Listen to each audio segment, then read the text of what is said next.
শুধুমাত্র কোরানো নারকেল আর খেজুরের গুড় দিয়ে তৈরি করে ফেলেছি দারুণ মজাদার নারকেলের নাড়ু। আসসালামু আলাইকুম এভরিওয়ান, সবাই কেমন আছেন? আশা করি সবাই খুব ভালো আছেন। আবারও চলে এলাম আপনাদের মাঝে নতুন একটি রেসিপি নিয়ে। আজকে তৈরি করেছি দারুণ মজাদার নারকেলের নাড়ু। তো বেশি কথা না বেরিয়ে চলুন মূল রেসিপিটি দেখে নিই।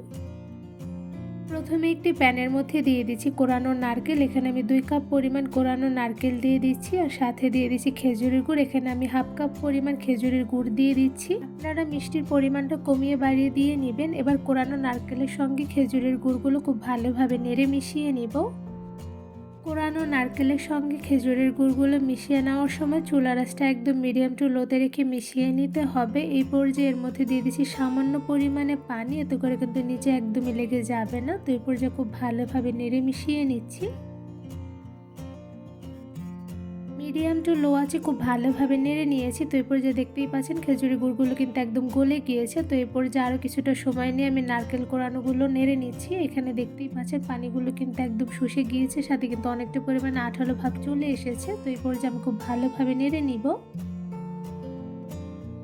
নারকেলের নাড়ু তৈরি করার সময় খেজুরের গুড়ের পরিবর্তে কিন্তু আপনারা চাইলে চিনিও ব্যবহার করতে পারেন। সেক্ষেত্রে কিন্তু খুব তাড়াতাড়ি আঠালো ভাবটা চলে আসে।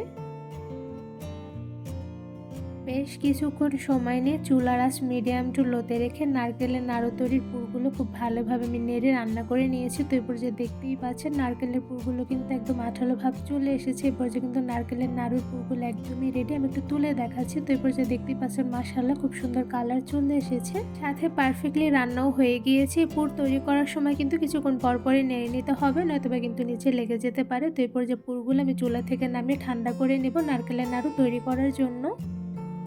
নারকেলের পুরগুলো হালকা গরম থাকা অবস্থায় নাড়ুগুলো তৈরি করে নিতে হবে, নয়তোবা কিন্তু নারকেল থেকে আটালো ভাবটা চলে যেতে পারে। তো এরপর যে অল্প পরিমাণে পুর নিয়ে খুব সহজেই বড় সাইজের একটি নাড়ু তৈরি করে নিলাম। দেখতেই পাচ্ছেন মাশাআল্লাহ খুব সুন্দর হয়েছে।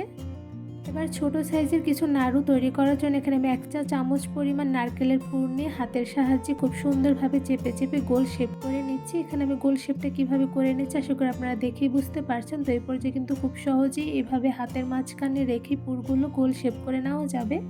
এই তো খুব সহজেই ছোট একটি নাড়ু তৈরি করে ফেলেছে। আর দেখতেই পাচ্ছেন মাশাআল্লাহ নারকেলের নাড়ুগুলো দেখতে কিন্তু খুবই সুন্দর হয়েছে। এবার সেমভাবে আরও একটি তৈরি করে নিচ্ছি। 1 চা চামচ পরিমাণ নারকেলের পুর নিলে সবগুলো নারকেলের নাড়ুই কিন্তু সেম সাইজেরই হবে। তো এই পর্যায়ে অল্প পরিমাণে হাতের তালুতে নারকেলের পুরগুলো নিয়ে খুব ভালোভাবে রাউন্ড শেপ করে গোল করে একটি নাড়ু তৈরি করে নিচ্ছি।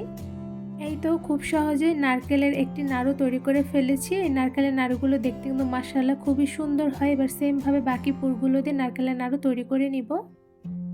একদম সহজভাবে কোনো রকম ঝামেলা ছাড়াই শুধুমাত্র অল্প কিছু উপকরণ দিয়ে তৈরি করে ফেলেছি দারুণ মজাদার নারকেলের নাড়ু। এই নারকেলের নাড়ুগুলো মাশাআল্লাহ দেখতে যেমন সুন্দর হয়, সাথে কিন্তু খেতে অসম্ভব মজাদার হয়ে থাকে। শুধুমাত্র অল্প কিছু উপকরণ দিয়ে বেশি করে নারকেলের নাড়ু একবার বানিয়ে দীর্ঘদিন পর্যন্তই কিন্তু সংরক্ষণ করে রেখে খেতে পারবেন। তাতেও কিন্তু নারকেলের নাড়ুর টেস্টটা একদম সেমই থাকবে। এটা নারকেলের নাড়ু আপনাদের ধরে দেখাচ্ছি। তো দেখতেই পাচ্ছেন মাশাআল্লাহ দেখতে কিন্তু খুবই লোভনীয় হয়েছে, আর সাথে কিন্তু নারকেলের নাড়ুগুলো খেতেও অসম্ভব মজাদার হয়ে থাকে। এই মজাদার নারকেলের নাড়ু কিন্তু ঝটপট সবাইকে বানিয়ে খাওয়াতে পারবেন, যা খেয়ে সবাই খুব প্রশংসা করবে। এই মজাদার পারফেক্ট নারকেলের নাড়ু তৈরির রেসিপিটি আপনাদের সবার কাছে কেমন লেগেছে তা আমাকে অবশ্যই কমেন্ট করে জানাবেন। এই মজাদার নারকেলের নাড়ু তৈরির রেসিপিটি আপনাদের সবার কাছে ভালো লেগে থাকলে আমার চ্যানেলটি সাবস্ক্রাইব করে ভিডিওতে বেশি বেশি লাইক কমেন্ট শেয়ার করে আমার পাশেই থাকবেন। আজকে এখানে বিদায় নিচ্ছি, দেখাবো অন্য কোনো ভিডিওর মাধ্যমে। সবাই সুস্থ থাকবেন, ভালো থাকবেন। আল্লাহ হাফেজ।